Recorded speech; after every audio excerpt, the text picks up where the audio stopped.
Hey, welcome to the Black Knight Nation podcast. I'm your host, Sal Interdonato. The Black Knight Nation podcast is sponsored by Higher Echelon. Higher Echelon is a company run by Joe Ross, former Army fullback. Podcast. I'm your host, Sal Interdonato. The Black Knight Nation podcast. Little audio there, sorry. Joe Ross is run by former Army fullback, former Army assistant coach, and former Army officer. We thank Joe Ross and Higher Echelon for sponsoring this podcast. This is going to be our Roundtable season wrap-up podcast. We have an esteemed panel here. We have Connor Crean from Barstool Sports Zero Dark 30 podcast. We have Dan and Rob here from As for Football. And we're just going to talk about the season a little bit. And we're going to talk about my top 10 players of the season. And we're going to get into top plays and all that. Like, you guys want to follow us on Black Knight Nation, all the podcasts, YouTube, and the Twitter and the Instagram. Dan, where can let's get the plugs. Where can we follow your guys' work? We're at As for Football on all social media, asforfootball.com. It's very easy to find us. I'm always amazed that people don't know where to find us. As for Football, just like As for Class, but with football. Gotcha. And Connor, where can they find you? I mean, you're a little. Yeah, I'm at Captain Cons on all platforms, and then our podcast is at ZeroBlog30, and that's ZeroBlog30 on Twitter and Instagram. Thanks for correcting me on that. I really appreciate it. That's all good. People do that all the time, Sal. It's like interchangeable almost at this point. And Rob, this is the first time for Rob. We got to welcome Rob to the Black Knight Nation podcast. This is the first time, Rob. Thanks for jumping on. Hey, not a problem. Always ready to talk Army football. Let's do this. Yeah, let's get into my top 10 players for the season. I'll go from 10 to 1, I guess. I guess that's how you do it. At number 10, I had Jabari Moore. At number 10. Number 9, I had Zach Harding, the punter, senior punter. Number 8, I had Isaiah Alston, wide receiver. Number 7, I had Markel Broughton, junior captain and safety. Number 6, I had Tyrell Robinson, slot back. Number 5, I had Nolan Cockrell, nose tackle. Number 4, I had Jacoby Buchanan, fullback. Number 3, I had Christian Anderson, quarterback. Number 2, I had Eric Smith, linebacker, senior captain. And number 1, I had Andre Carter. That was my top 10. Man, I you could probably have done the top 15 or top 20 this year, Dan. I think I might have left out a few players. So you certainly, it was a team with a lot of contributors, and a guy that you probably wouldn't put on the top 10 list, who nevertheless was invaluable multiple times this season, including in the bowl game, like Jabari Laws. He didn't get enough playing time necessarily to be a top player on a list, and yet he completes 79% of his passes, winning drive in the bowl game, keeps us in the Wake Forest game. Like, you can't say enough about the guy. So yeah, this was a deep roster that had a lot of contributors for sure. Yeah, I think back to earlier days of Army football, in the last 10 to 20 years, and each year there was only maybe, I don't know, 2-3 guys that would really stand out on every team, maybe 4 or 5, but not many. And now we are trying to figure out who, every name you mentioned, Sal, is somebody I could put on the top 10 list for top 10 players on the team, all very deserving. But it's great that there's discussion among who deserves to be there and who should be in the top 10 and who's in maybe only the top 20, because they all contribute in different ways. I had a lot of the same players on my top 10 list. 3 guys I want to mention just because they're guys that aren't going to get their name mentioned a lot, and they are so valuable to the team. Like, all the guys you mentioned are the guys that are very flashy players and certainly contribute very important plays to our team and put up all the gaudy stats, and that's fantastic. But Connor Bishop, Connor Finucane, Noah Knapp, those are the guys that allow Christian Anderson, that allow Tyrell Robinson, that allow Isaiah Alston to do the things that they do every game. And I think the guys on the team absolutely recognize that and respect those guys for it, but they don't get the love that they deserve in the media and the press unless you have something crazy happen like what happened with Booby Law against Air Force. So I just want to mention those three guys. But otherwise, I had basically all the guys that you mentioned I had on my list as well.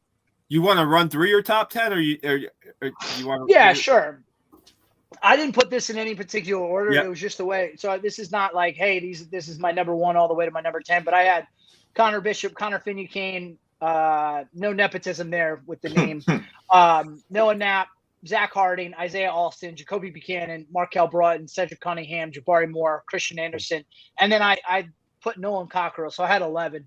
Again, going back to what I started with saying, where there's more than 10 guys that you could put on this list. I think if we all sat down, we could come up with 4 different lists. And I don't think any one of us would argue with anyone else and say, well, I don't really think that guy's a top 10 guy. Because I think we're, very lucky that we have a lot of top 10 guys. Yeah, I think of a guy like Cam Jones, right? It seemed like Cam Jones was in a lot of plays this year. And I mean, I looked at it after the bowl game, right? Shoot, Army's going to lose a lot of guys on defense, and I think, okay, no, Jabari Moore and Cam Jones are back along with Markel Broughton. That's 3 out of your 4 guys in the secondary, pretty much. So, Rob, maybe your take on as far as the talent that Army had this year. All right, so what I'll do is I like to stick with defense. So I like the fact that you have 2 linebackers at the top of your list, but I would also, if without sounding like a broken record, I think all the players that you guys have mentioned were very, very important. But you also have to look at Kabina Bonsu, like his play, and Nolan Cockrell. If you have outstanding linebackers, that's because you have a defensive line that is sucking up a lot of blocks. And so Andre Carter and Eric Smith were able to get loose because Bonsu and Cockrell were eating up a lot of blocks and letting those linebackers scrape to get into those good positions to make those tackles and do what they did all season. So I think we would be remiss by not mentioning, the defensive line play, because again, like, you can't have great linebackers without great defensive linemen. I have to say with Bonsu, right? He definitely brought a lot of swag to the defense. If there was a scuffle, he was probably in the middle of it, right? He wasn't backing down from anybody this year.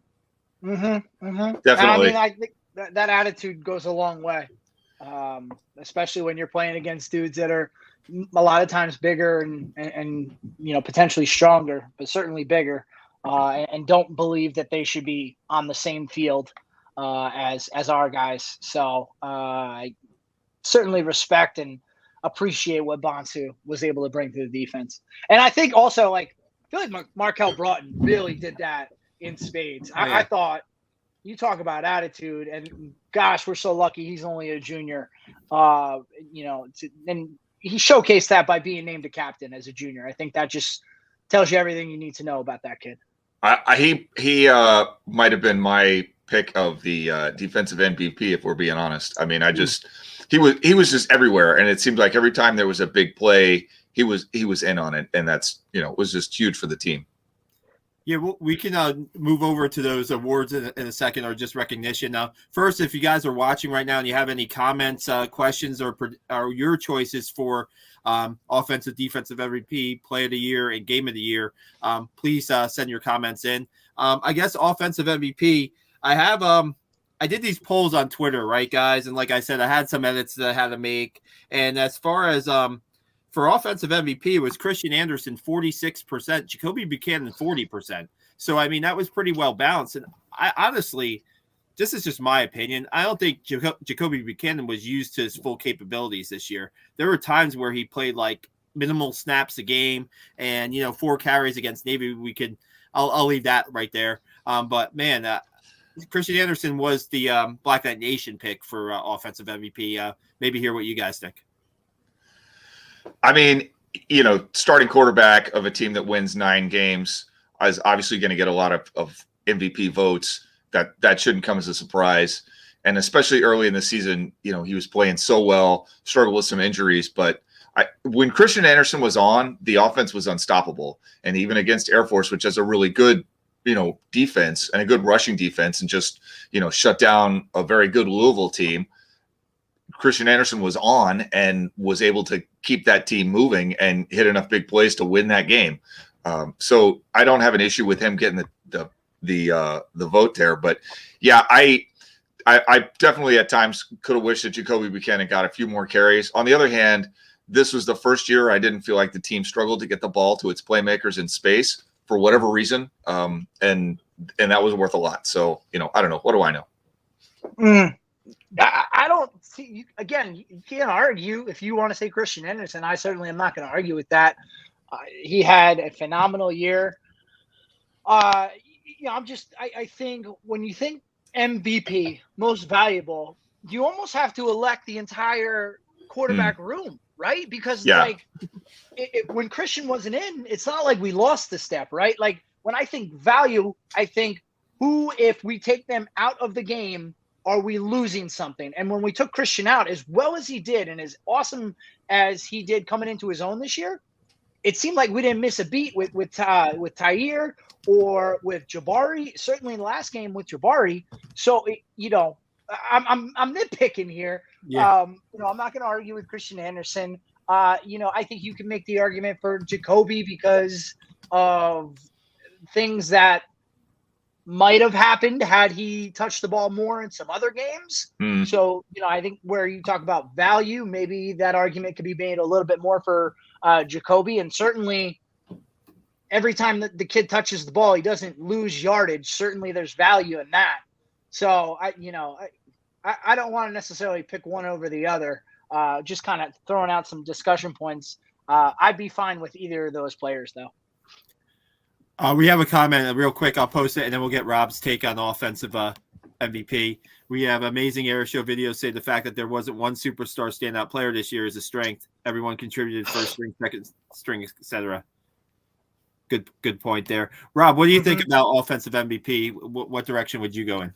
Yeah, I think it's consensus that a starting quarterback for a winning team always works out, right? I think that's the easy one, but I think one of the more consistent players that didn't get a lot of publicity was Isaiah Alston. Like 9 games with a catch, and when you're not catching for Army football team, you are basically a wide tackle, right? So you're blocking a lot, and so for a guy to be able to contribute not only in the blocking for the running game, but also in the receiving game and being a reliable target that when he was targeted, he caught the ball is huge. So I think, from an offensive MVP standpoint, you can't rank him higher than the other two, but I still think he has to be part of the conversation because he was consistent play throughout the entire season. You're absolutely right, Rob. You have to put him in that discussion. It seemingly, if his hands touched the ball, he was catching it. I'm certain that I can't think off the top of my head too many drops that he had. Certainly there were pass pickups. He didn't catch everything, but he caught nearly everything. And as we saw in the last game, how valuable, again, here comes that word valuable, it is to have a kid that if we put it to him, he's going to make a play. I think he needs to be in that discussion as well. And, I was getting so frustrated watching the Air Force game and listening to these announcers get blown away and just so surprised by how the academies seemingly cannot throw the ball. But he proved that we are, and not just him, we have other receiving targets, both split out and out of the backfield. But having that as part of the dimension of our offense makes us so much more dangerous on a week-to-week basis. Yeah, and a lot of those guys are coming back for Army. So, guys like Tyre Tyler, Jamel Jones, Cade Ballard will have those guys back for next season. Defensive MVP on the old Black Knight Nation Twitter poll was Andre Carter, 51%, Eric Smith, 26%, Cockrell, 11%, Markel Broughton, 10%. I would go with Andre Carter just because of his the season that he had, the record-breaking season he had. I'm sure you guys might have maybe a difference in opinion. Let's start with Dan first. Well, Andre Carter, the fact that he is tied for the lead with sacks in the nation at Army, where we almost always have to blitz to get pressure, period, is amazing. Like, that's amazing. So with that in mind, he really had an amazing season and is deserving. I think, I don't know. I probably, like I said, I probably would have taken Markel Broughton, just because it seems like when a big play had to be made, he was coming up to make it. Army gave up a lot of pass yards this year, but I think that was the defense that they chose to play. They wanted to stop the run and give up short passes until they could blow up in the red zone, which we saw, quite a bit, especially late in the year, especially in the bowl game. I don't know. I mean, yeah, what can you do? I mean, he's our first All-American, and I don't know how long. I saw the stat at one point in the last week or two, whatever it was. Yeah. I don't know how you can be the first All-American and forever at Army and not be considered the defensive MVP. But you take Andre out. So I would say it's Andre. Because also you have to consider, too, the beginning of the season, he was getting sacks in droves. And then once teams started to get some film on him, he was still getting sacks, but they weren't coming as frequent. And, certainly because I think teams were game planning against him specifically. And I think that speaks a lot to value when an offense has to specifically tailor something to one player on the defense. So I think that speaks to his MVP deservedness. I think you take Andre out, though, and I think there's maybe 5 guys that you could throw in this discussion and make a valid argument for 5 of the remaining guys on defense. But I think it has to be Andre, considering the season that he had. What are your thoughts, Rob, on defensive MVP? All right. So as I jump in, of course, Andre Carter, is pretty much everybody's consensus dude. But like when you look on the overall roster for the team, like Con said, there's 5 other guys that have more tackles than him, solos in the game. There's a couple guys with a few more interceptions, and the name that pops at the top of the list for overall defensive performance is Marquell Barton. Just like Dan said, I mean, overall, he's probably the most all-around player. Just being in the position, making the plays, creating turnovers, that kind of thing.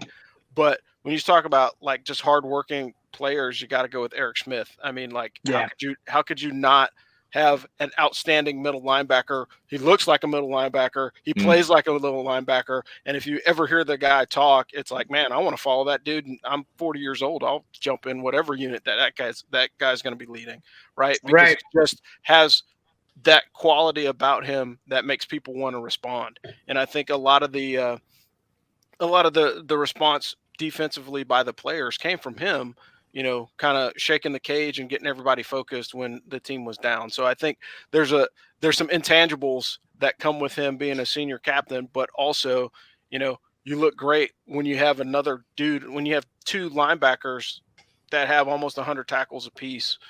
It's pretty impressive, whether those be, solos or assists, those guys are bringing it. And it makes it a lot easier for us to have this conversation because the defense played well this year.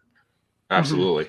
Let me just put in one plug for Andre Carter. Not only did he have 15.5 sacks, he also had four forced fumbles, 1 fumble recovery. So that's actually amazing. It's been a while since that's a lot. Yeah. That's a good number. No doubt. And maybe the way he was able to rush the passer, maybe earlier in the season could have had a couple more of those forced fumbles, but a great season for Andre. And, this is interesting, guys. So what was the best win of the season is the next Black Knight Nation Twitter poll. And let me, the first poll that I put out 2 separate ones. The first poll I put out had Missouri, the Armed Forces Bowl win at 47% and had Air Force at 46%. So only 1% difference there.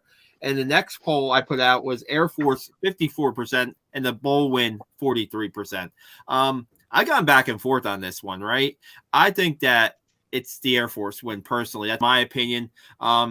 Air Force finished the season with 10 wins. Air Force is going to be a top 25 team.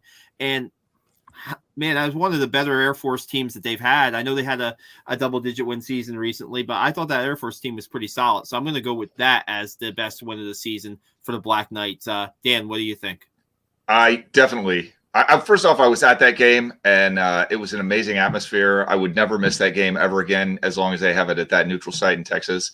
It was a total riot, and it was so much fun. I just can't even – that was the best game of the season to be at, personally. And it, just the ending and everything with it, plus it's a Service Academy rivalry game, that to me was the encapsulation of this season. I thought it was awesome, and then I thought Army was dead in the water, and then they came back and won it out of overtime. That was 2021 in one game was the Air Force game. And the bowl game, don't get me wrong. It's great. It's awesome that they beat an SEC team, and I think it sets them up very well to head into 2022 with a lot of momentum. And I would hope that some of those recruits who were looking at a boat school will suddenly realize that, one game doesn't exactly make a season, that Army does in fact have something that they should reconsider before they leave and go get on a boat for the rest of their lives. However, if that's what they care about, I guess that's all you can do. But yeah, both those wins were great, but I'll take Air Force. Yeah, I'll have to pile on with Dan and say the Air Force game, because you look at the most consistent over the period of watching it, and it was exciting. I was not at the game, unfortunately, so I'm kicking myself because of those outstanding behind the offensive line views that CBS was giving us. But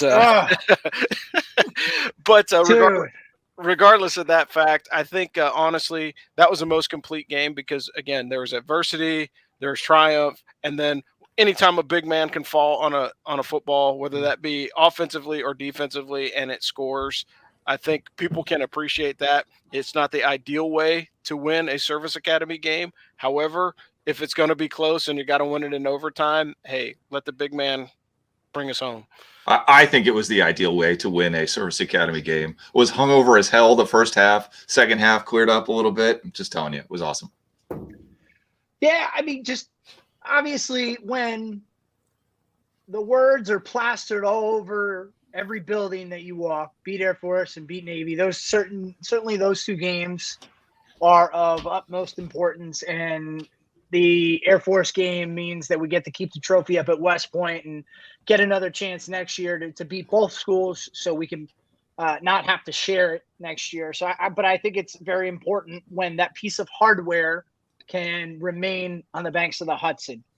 That said, I'll argue the other side and say the team's ability to rebound off of a extremely emotional loss against the boat school when we came into that game, and I think the vast majority of folks thought we would win pretty handedly, and then to lose in such frustrating fashion and for them to give us fits, to come back a handful of days later, was it 10 days and change later, maybe 8 days later, whatever it was.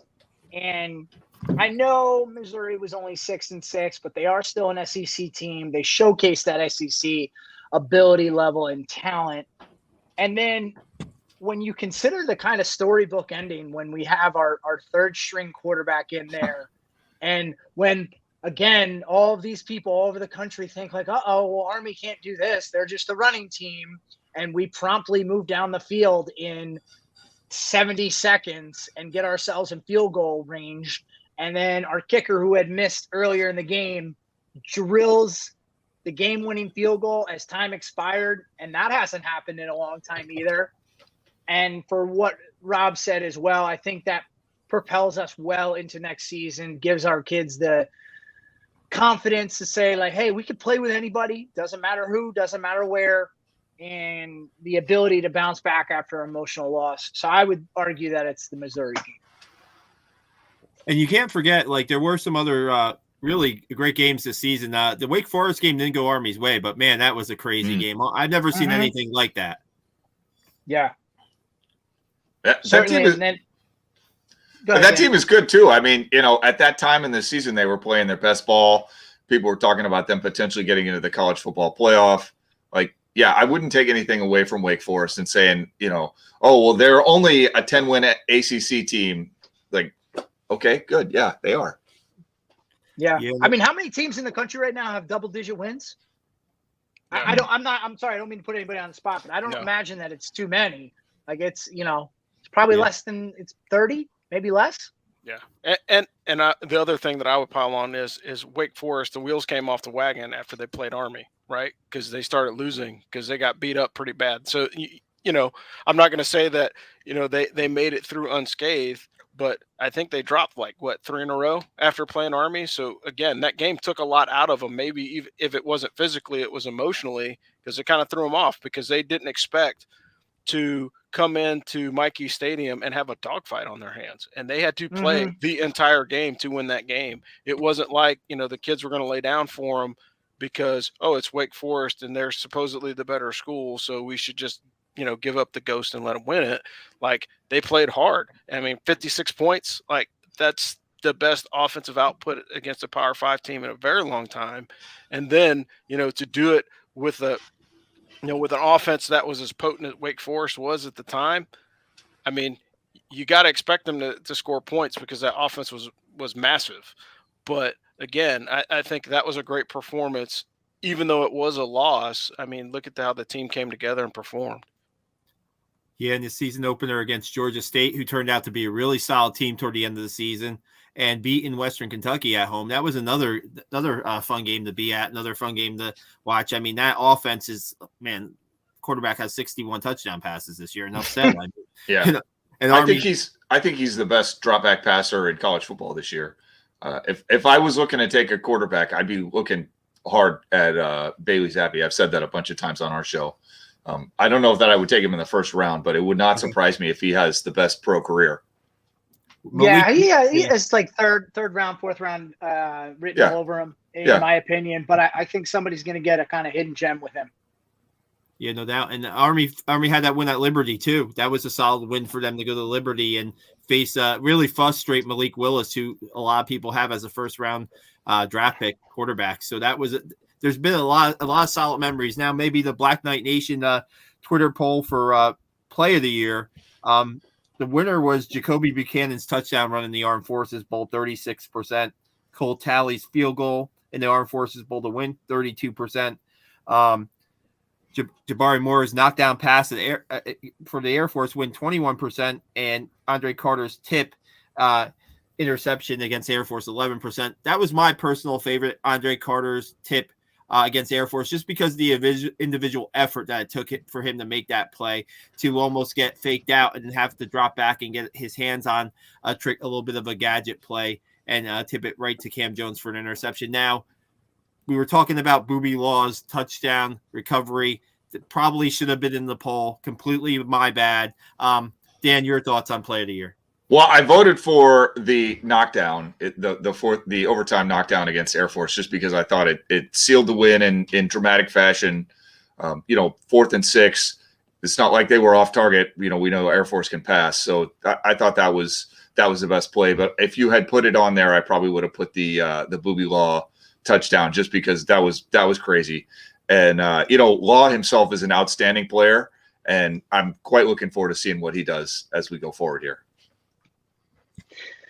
Yeah, Sal, I was with you though. When you take everything into consideration, the just athletic ability of Andre Carter to change direction, sprint, and you can't teach being 6'7", for him to get a hand on that ball, and not just get a hand on it, but then I don't want to give him too much credit unless he knew he was there. I don't know if he tipped it on purpose. Was that Cam Jones that made that interception? Yeah. I don't know if he knew Cam Jones was there. If he did, that's even more amazing. But for the tip to be turned into an interception, flip the field, and really take a lot of momentum away from Air Force, and when I thought would seemingly put the game away, we didn't at that point clearly, but I thought that was a game-changing play, and just the overall ability of Andre to make it, for me, that was the best play of the year. All right. Well, but don't get me wrong. Sorry.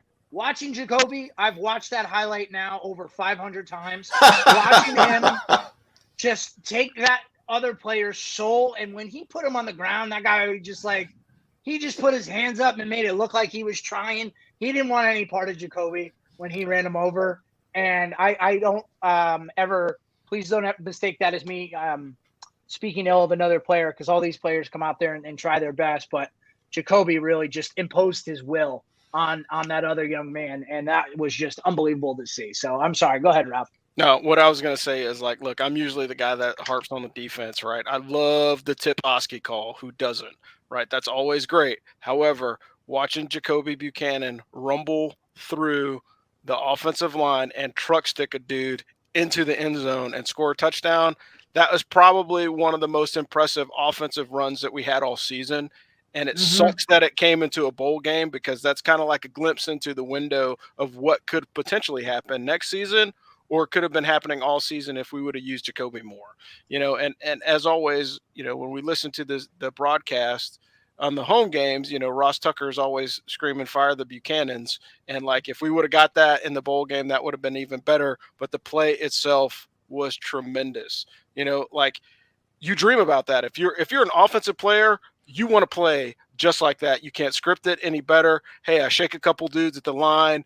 I'm open. There's one guy between me and the end zone, and I run him over and score.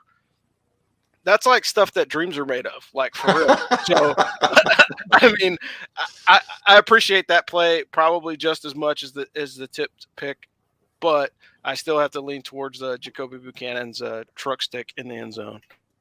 Yeah, because also the guy he ran over wasn't small. No. He was a big dude. SEC safety or linebacker. I mean, Yeah, he was a linebacker or safety, but he was a big dude, and he had no chance. At no point did he have his arms around Jacoby. Oh man, I don't know how else to describe it other than it was just Jacoby imposing his will. And there was a defensive lineman for Missouri that tried to hustle down and try to get a hold of him too, and he just pulled his way into the end zone. That guy was like 300 pounds. It didn't even matter. He almost like flicked right off of Jacoby. It was like a fly almost for him. What an effort. There were some really other good plays that I was reminded of this season. I probably missed a bunch in that poll. One was we got to mention Tyrell Robinson on this podcast, right? Tyrell had some electric plays this year. I mean, the one against Western Kentucky when he leaped into the end zone, that was just a very impressive play by him. I mean, man, and he had some big passing plays with Christian Anderson too. So I want to give Tyrell Robinson some love on this podcast too. Well, I mean, the wheel route he caught against Air Force. I was just going to mention that one.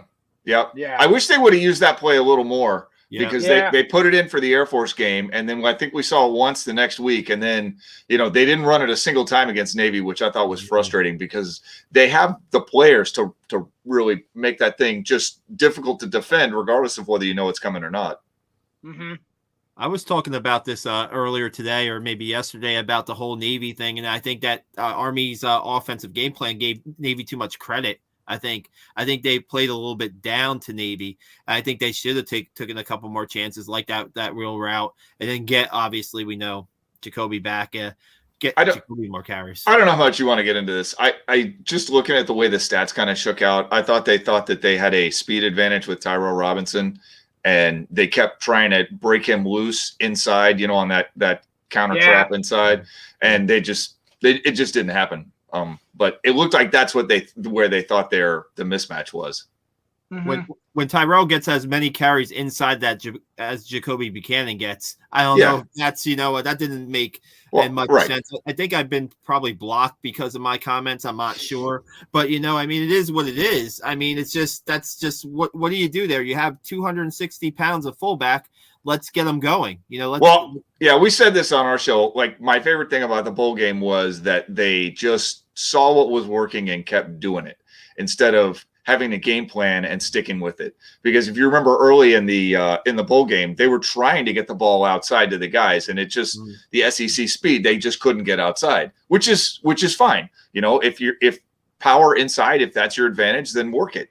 And so I'm glad that we saw that. Let me just put it to you that way. That was what made me feel like, okay, this team, they had a setback. They didn't have like a strategic issue.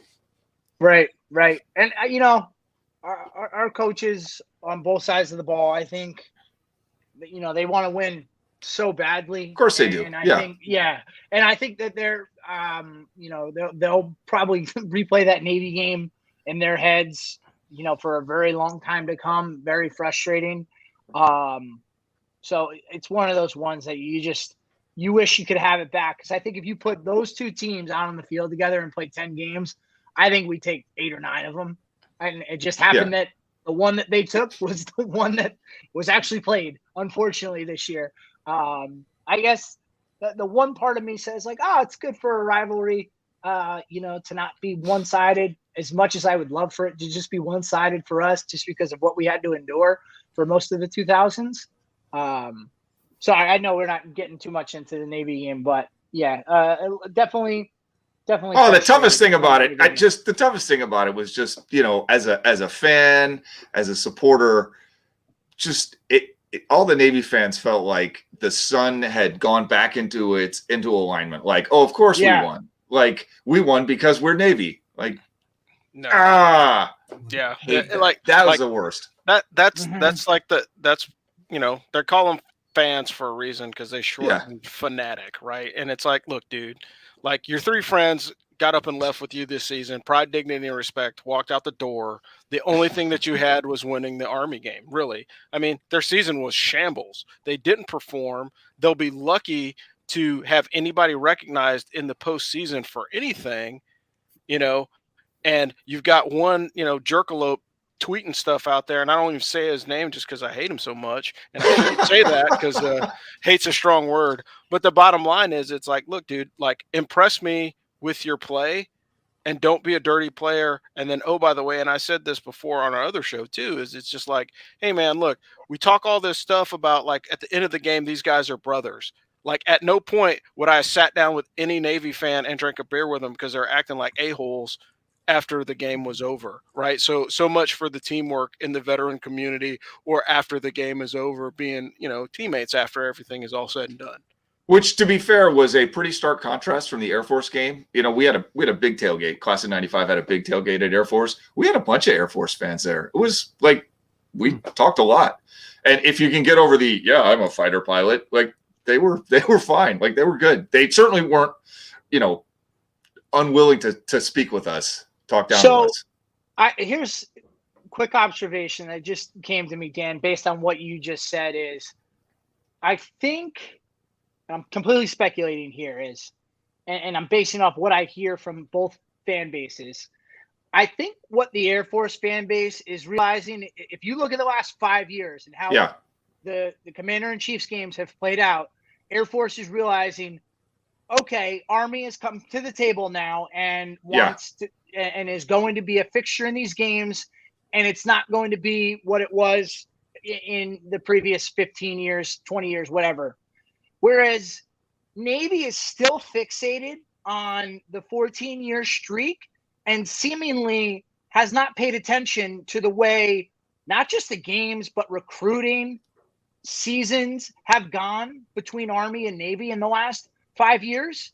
So, that one player who was very boisterous about how things have shook out in this rivalry, he was 2-2. It wasn't as though he just capped his undefeated reign over Army.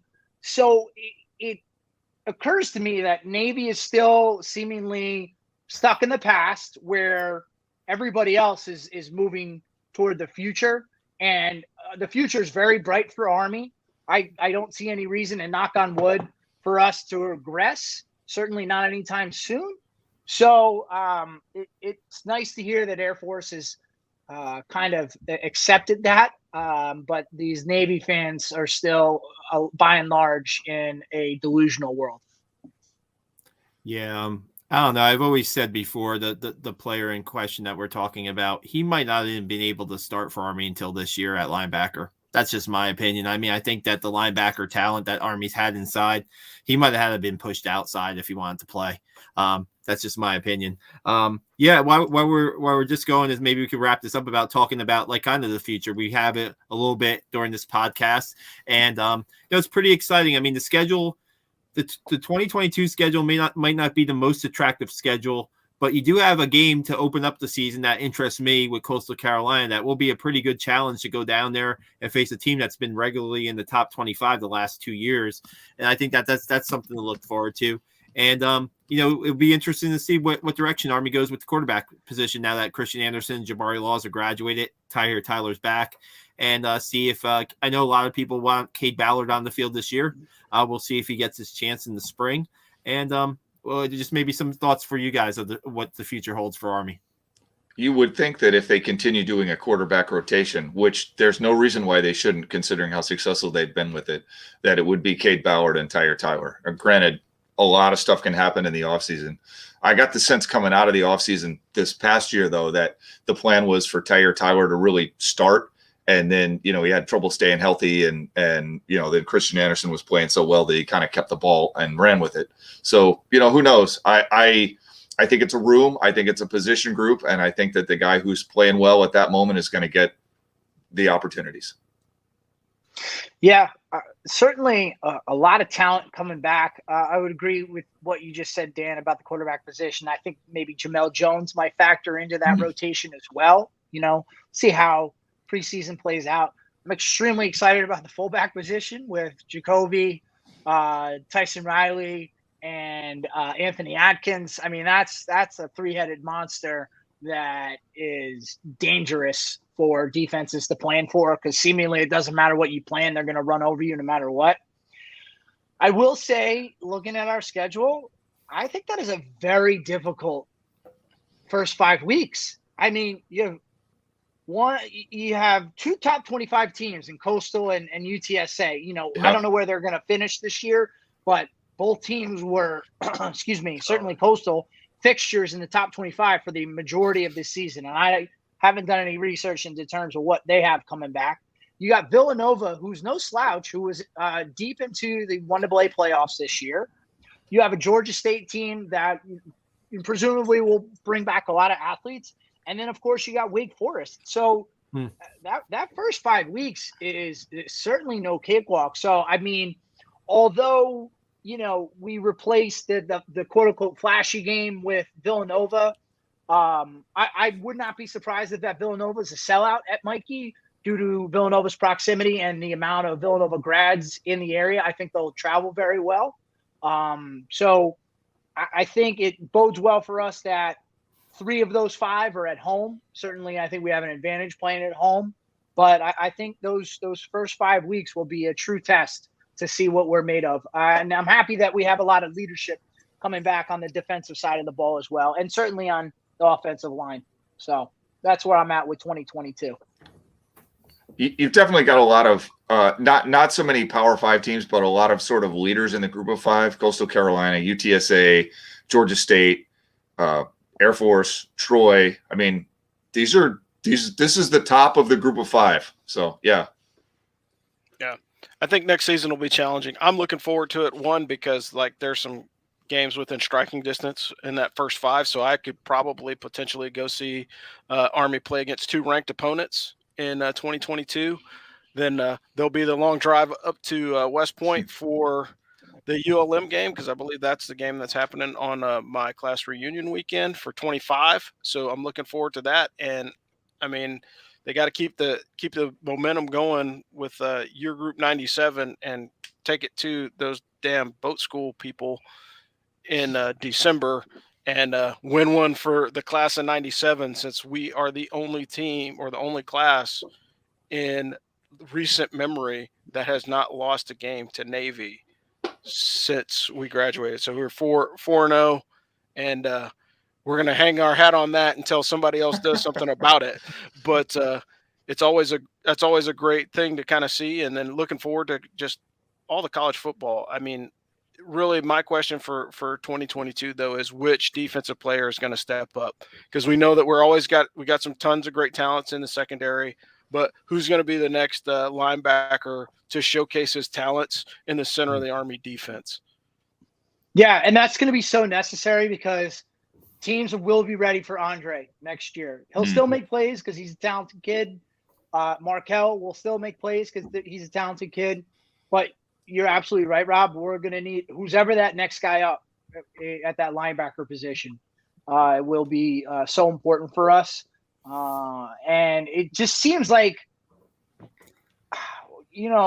we're in a position now as a program where I am wondering who's going to step up, but I am confident that somebody will step up. So I think we're in a great place as a program, and nobody here is happy with the loss to Navy. We would have liked to win the Commander-in-Chiefs outright. But, 9 wins this year, 9 wins last year, obviously 2019, an anomaly with only 5, but then 11, 10, and 8 before that. I saw 7 wins in my 4 years. And if we tack on my grad assistant year, I got up to a whopping 10 wins. So we're in such a great place as a program that here we are with the 9-win season.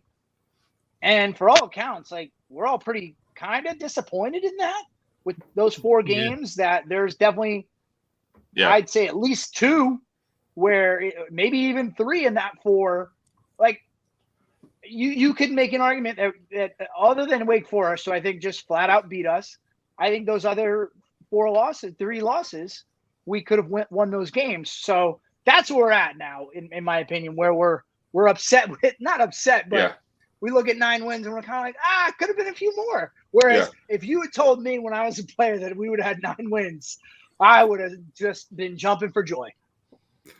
Yeah, I was asked that question, what do you think about the season for a TV spot? And I was like, it's a little bit of disappointment when you don't beat Navy, right? The number one. That's the number one. But then you look at it, the season as a whole, and 9 wins is certainly nothing to sneeze at.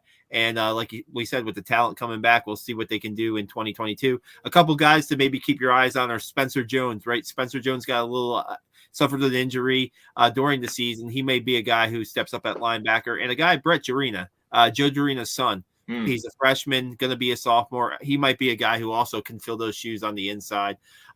Just a couple more notes, guys, before we go.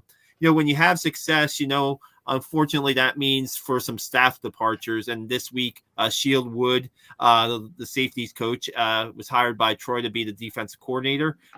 Army and Troy, November 12th at Troy. That'll be interesting, right?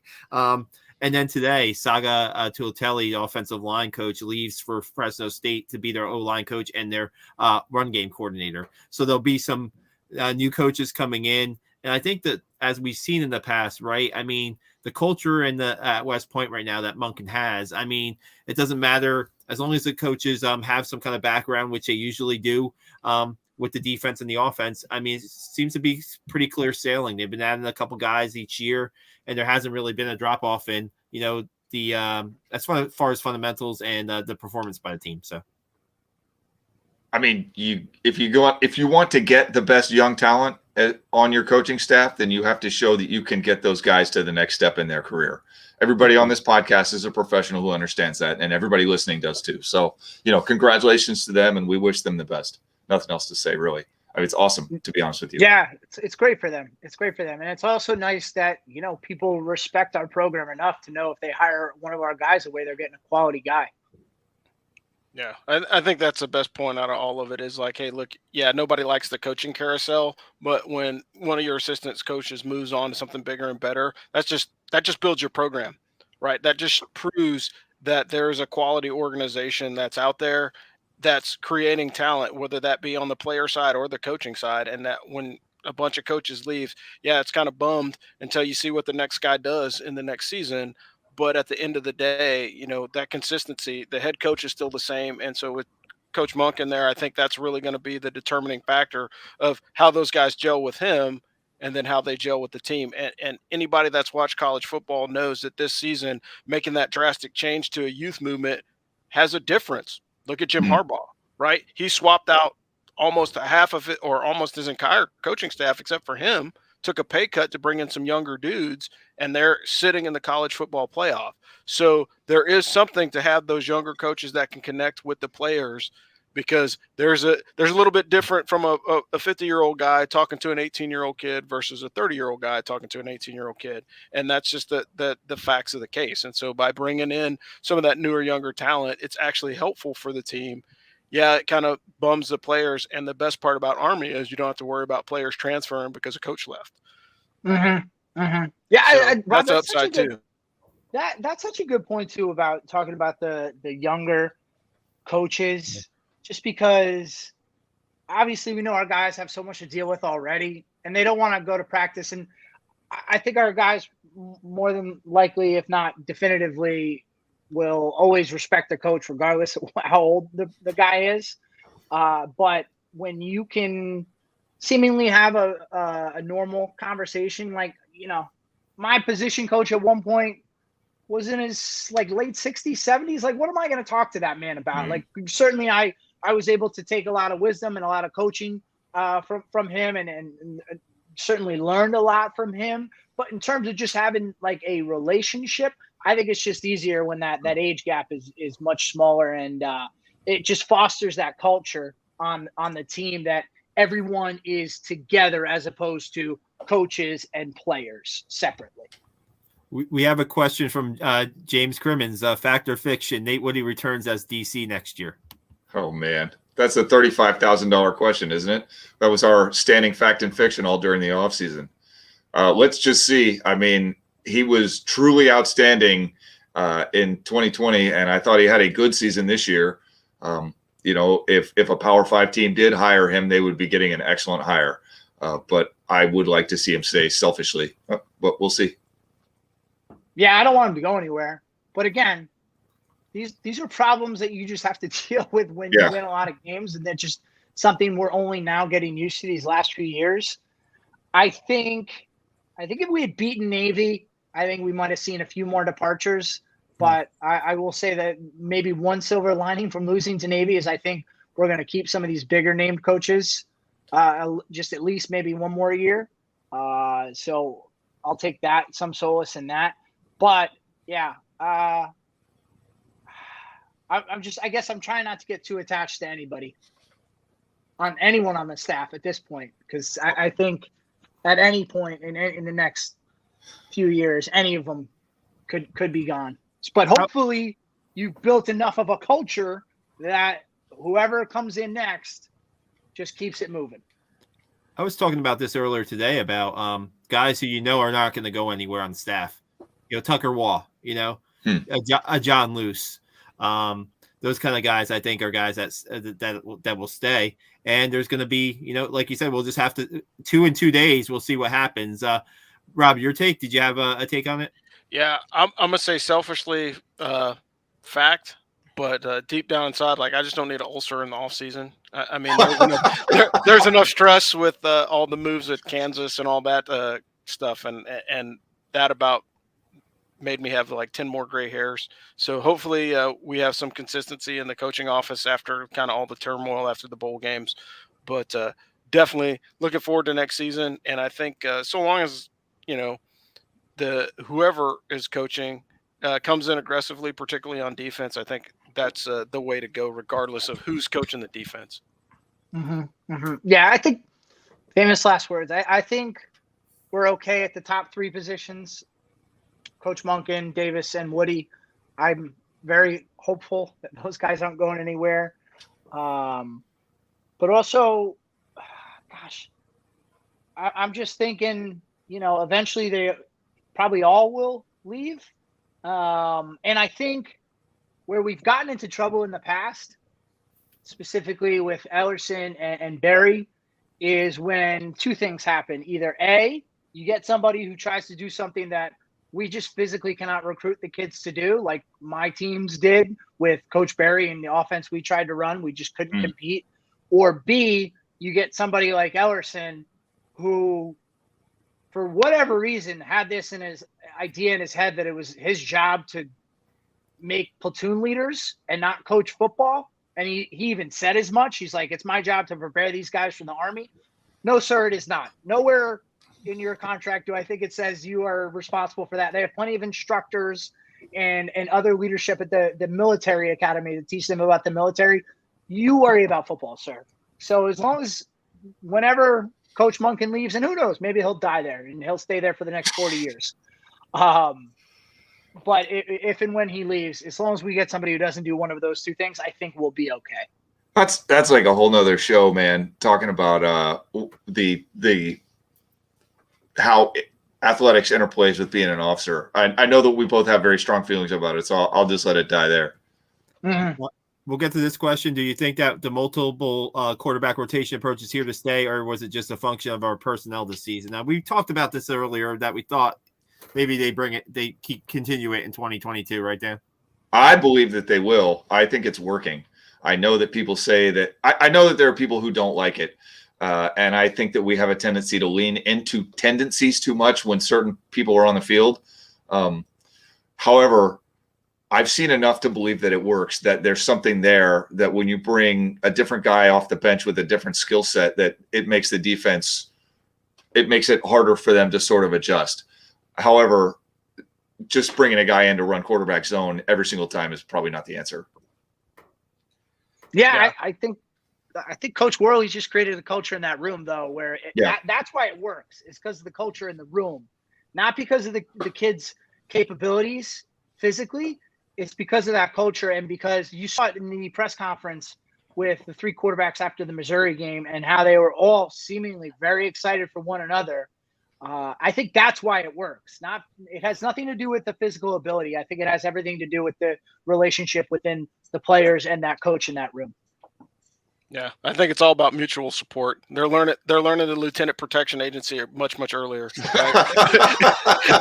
So that's all it is. Like, if we're all on the same page, like, the boss can only yell at us so much. But if we're all on the same page, regardless of who's, leading the range, I think we'll be okay. And I think it's a good way to look at it. I think it shows a lot of maturity from the players, particularly a lot earlier than you normally would expect. So when you have, sophomores and juniors that are, in the critical position that always has the eyes on them, and they're willing to kind of take a step back because, their other partner is playing better than they are at the moment, or they've picked up something better, in the scheme, then that's actually good for the team. And it shows maturity. And what that does is that it goes everywhere, because if it starts with the quarterback, the rest of the team is that way.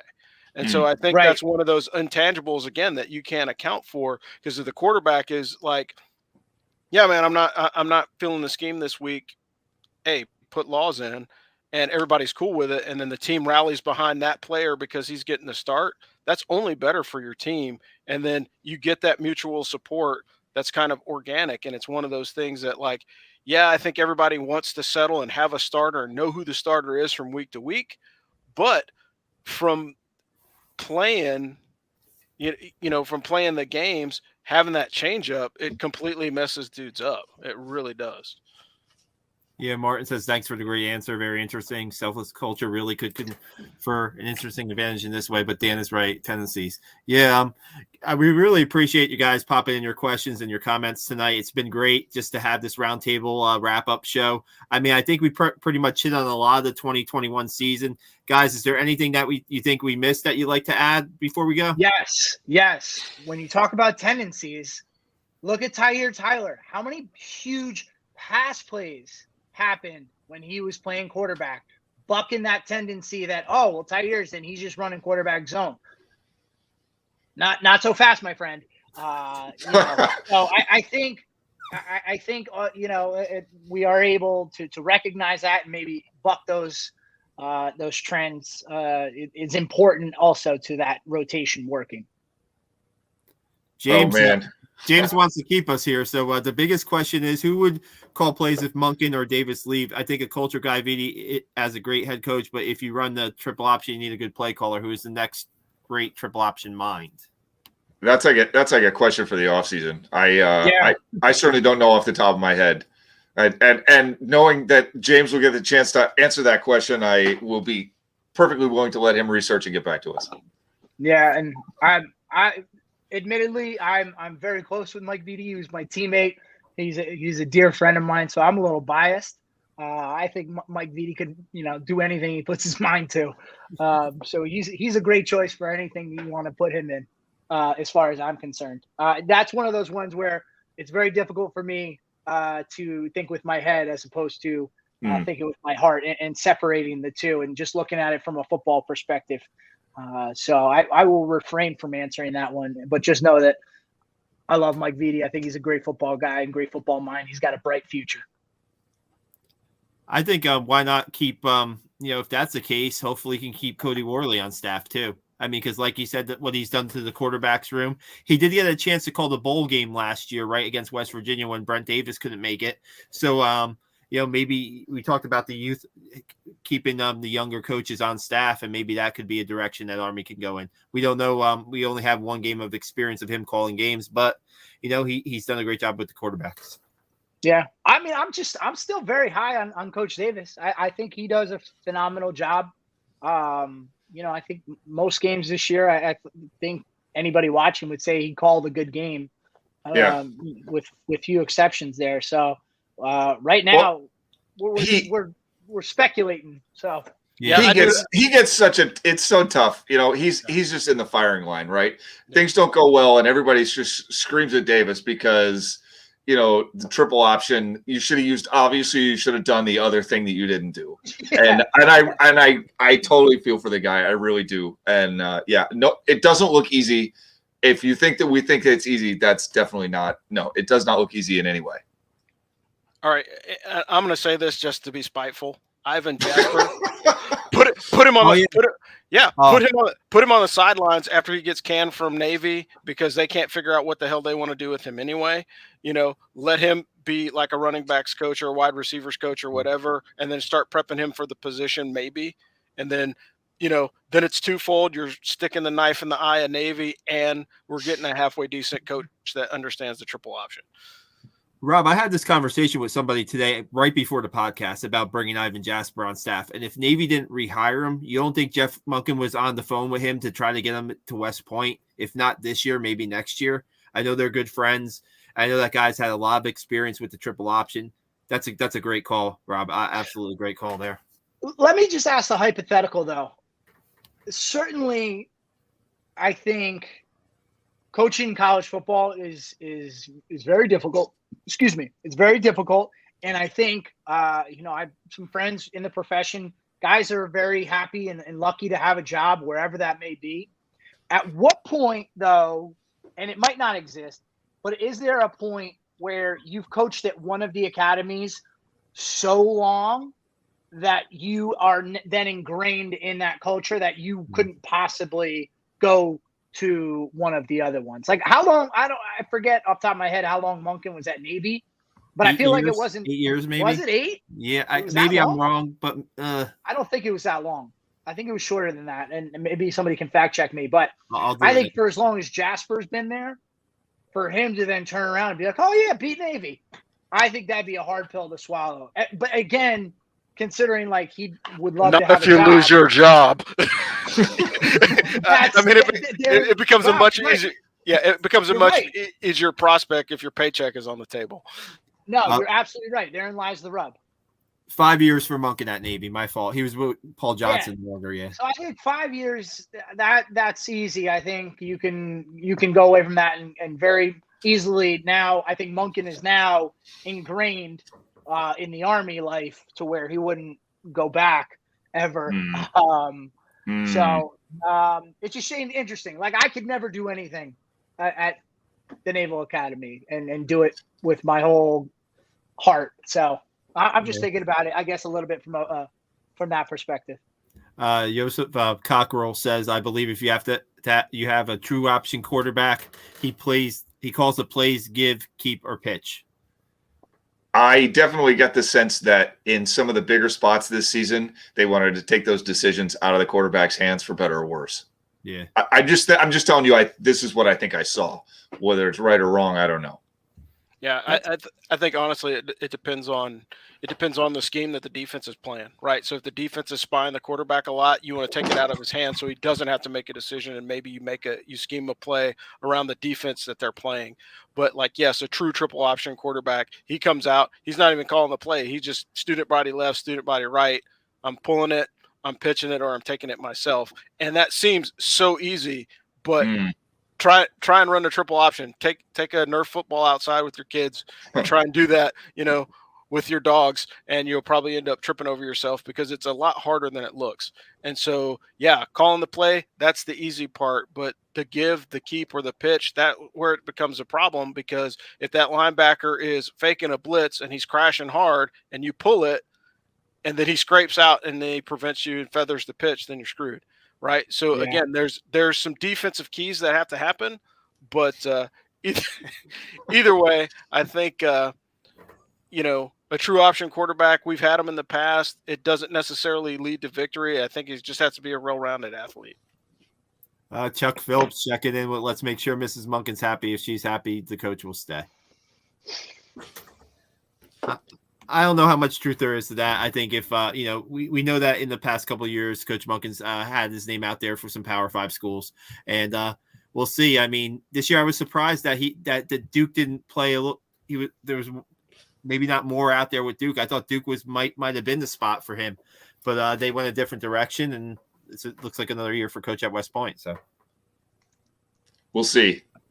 I mean, it's amazing because it seems like there's a shelf life there, and like we used to hear Troy Calhoun was going to leave Air Force to go somewhere, and then for whatever reason you just don't hear that anymore. And I don't think he's a worse coach. I don't think Air Force has had less success really as a team. Yeah. Well, I know a lot of Army fans hope Coach Monken stays for forever, pretty much. So we'll see how that plays out, guys. Man, it's been a blast. I'm sorry. Maybe if we just keep saying that every offseason enough, like we just want him to stay forever, and we'll build him a statue. Maybe if we just keep saying that enough, and enough people keep saying it, it'll just come to fruition, and our staff will just mostly stay intact. I think eventually we may have to add a section to the stadium and kind of name it after Coach Monken. The Monken box. Yeah, hey, it worked for K-State. Bill Snyder stayed there for 1,000 years. I mean, I think his children are on the coaching staff now. But by having a long-term coach at your program, there's not essentially bad so long as you're performing. And I think having a coach that understands how to recruit the players for Army is the most critical piece. And we can say anybody can do it, but obviously there's a skill that Coach Monken has that not a lot of the coaches that we've had in that interim period before he arrived at Army really were able to do. I mean, yes, we had talented players, but being able to bring those talented players in, put them in a system where they're successful. I mean, I think this is kind of like the perfect match, and we haven't had it for a while. And it's nice to tune in on a Saturday and watch an Army game and not have a heart attack because, they're losing, 8 games in the season by a point, or, actually having some wins and going to a postseason bowl game. So I think, it's important to have the right coach. I think Coach Monken is the right coach for the time. And, the longer he stays, the more he gets to build the program.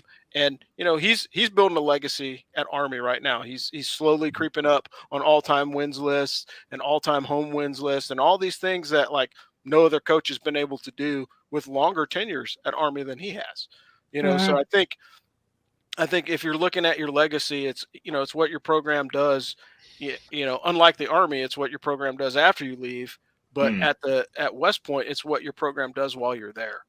And so that's what people are going to remember is, how well he coached and the legacy of the teams that came through the place while he was there. Yeah, that's a great point, Rob, too. I wonder how much with each passing year, if it gets more difficult for him to walk away from it because he's more ingrained and more entrenched in building that legacy. And I wonder how much he gives thought to, do I want to just stay here and supplant myself as the greatest coach to ever coach at West Point? Or if he doesn't care about that, I don't know. I don't know him on that level to ask him that question. And I doubt he would ever say that out loud. It's just something to think about when you get into the psyche of a head football coach at the college level. I think it's a little interesting to contemplate.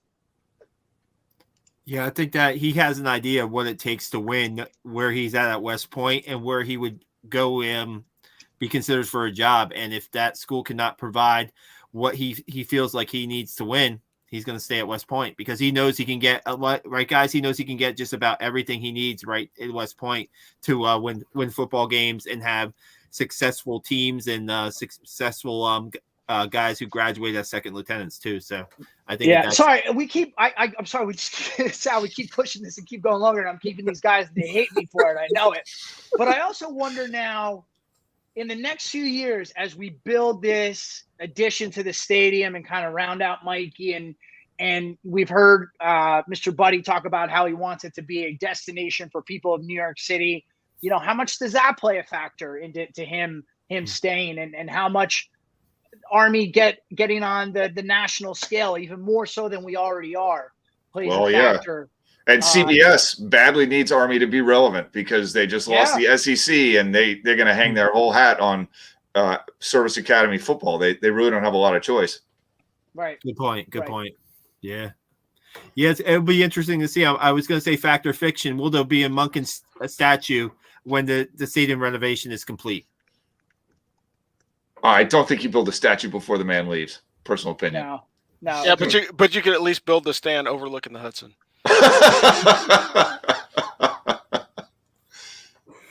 Man, it's been great, guys. We're going to wrap this one up.